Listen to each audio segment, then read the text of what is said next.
The 4 rules to succeed in investing. Many people are afraid of investing, afraid of getting it wrong and losing their savings. To start helping you become a great investor, I want to share the 4 rules that transform me from scared, clueless, wannabe wealth creator to a confident, successful, and safe investor that has enabled me to now live life fully on my terms. These 4 rules, set on top of a proven and safe investing strategy, ensure you get the reliable investment returns you need to create that sustainable wealth that you can get on and live life on your terms. Being a successful investor is mostly about consistency and sticking with a proven investing strategy and index trackers. Then on top of this, there's a number of things that you need to do to have those assets working hard for you. And these 4 rules are the most important. Rule number 1, don't try and time the market. It might be tempting to try and time the market, but there's plenty of research that shows that it's just not worth trying to play that game. Trying to time the market is trying to determine when is the right time to get in. Is it the top? Is it the bottom?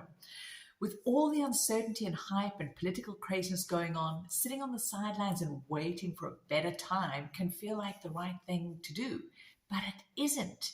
Sitting on the sidelines right now is the absolute worst thing you can do for yourself, for your financial future, and just for your well-being as a whole. Trying to time the market is such a fool's game. But you might be wondering, well, Anne, what the heck am I meant to do instead? So you want to invest in a way where you get to sleep well at night. Yes, that's one. You want to invest in a way where when you see the market drop, because it will, you view it as an opportunity and not something to fear. And the best way to do this is with dollar cost averaging, dollar, pound, euro, whatever your currency is.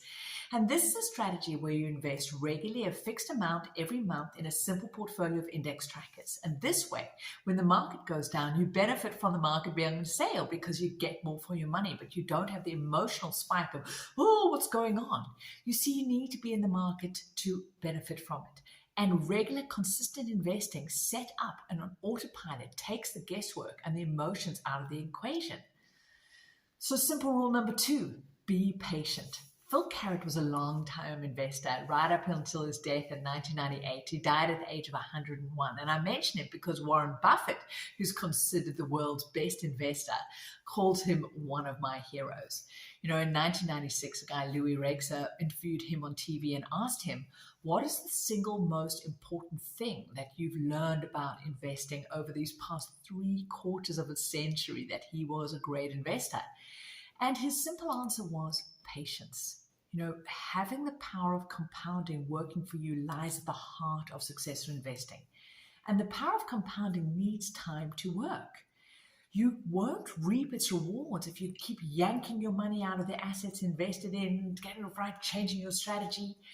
This is like planting an orchard of fruit trees that are going to feed you for years and years to come, and then ripping them out of the ground before their roots have even got a time to get traction. You don't put a seedling in and then go, why is it not giving me all the fruit I want? You know that you need to let it expand, and compounding does this. Your money grows, and that money you reinvest, that money grows, and the snowball impact happens so that then those assets can serve you abundantly, but you need to allow compounding to do its thing. And this is so powerful.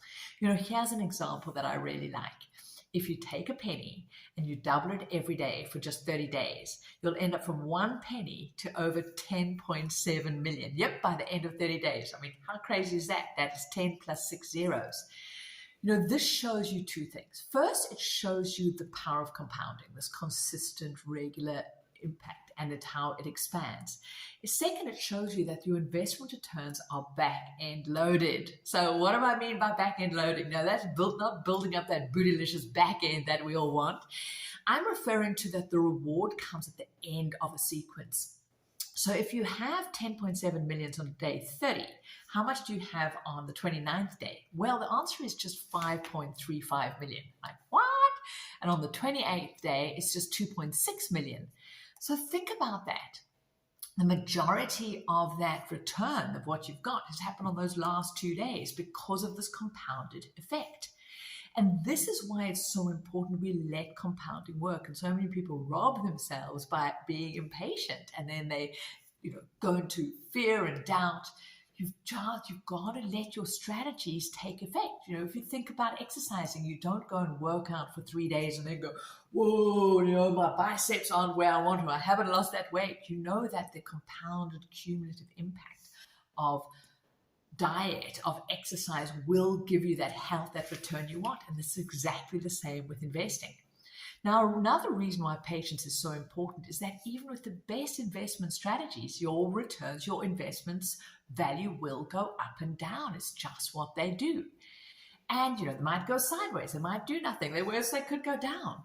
So to illustrate this, imagine if a friend, aka me, introduced you to Warren Buffett back in 1972. Yep, Warren Buffett, that all-time amazing investor, the sage of Omaha. And they told you how much money I'd made with him, and you checked it out, and you find that Berkshire Hathaway had gone from $8 a share in 1962 to $80 at the end of 1970. Well, firstly, you might think, oh my gosh, that's expensive, I'm too late. But you go, no, I'm going to go in, and you buy the stock at $80 on the December the 31st, 1972. Now, I know I'm using examples from long ago, but I want you to just get the sense of this.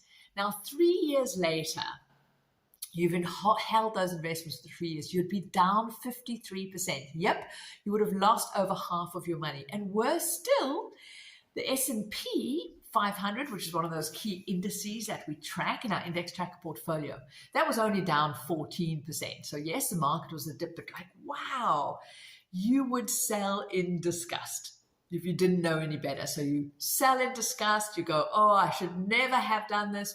What a mistake I have made, you declare.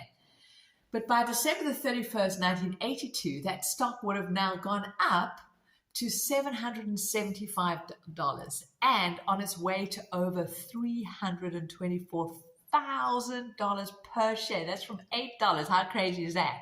That's what it's around about today. Investing is a game that rewards patience. It rewards leaving your assets alone to do their things. It allows the ups and downs because you've got that long-term perspective. So rule number 3, don't expect to win all the time. I love to read about the behavior and antics of great investors. And one thing I've learned, that no investor is great all the time. Nobody gets it right all the time. No great sports person, no great investor. And a good example is John Templeton.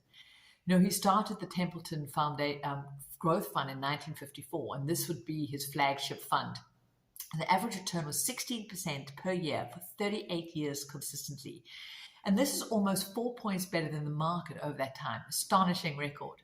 And if you have put 10,000 in with Templeton and left it there, you would have 1.7 million when he stepped down in 1992. Now that's 170 times return. He did this without using debt, without using leverage, and often had excess cash sitting in that portfolio. And yet his fund lost money in 10 of those 38 years. That's more than 25% of the time. Now, investment returns in any given year means very little. They ebb and they flow in unpredictable and uneven ways. Things happen with politics. There's emotional wars happen, emotional elements side. It doesn't mean the underlying assets that you hold, because remember, you are owning companies, is bad. It's just that it happens to be the price. So it's so important we understand, the price might be volatile, but holding the underlying assets and allowing them to grow, that is what creates our sustainable wealth. We are buying and owning great companies that are going to feed and serve us for a long time to come. So if you chase performance, and if you leap from this thing to that, and many say, well, Anne, what's the best fund for me to invest in right now? And this is why I love index tracking, because you're not trying to chase performance. You're not trying to pick the winner of the moment, because this is proved over and over that it fails. In this way, you're apt to sell out of something when it's really good just as it goes up, or you buy them at the top just before they're peaking. So refer back to rule number 1. Don't try and time the market.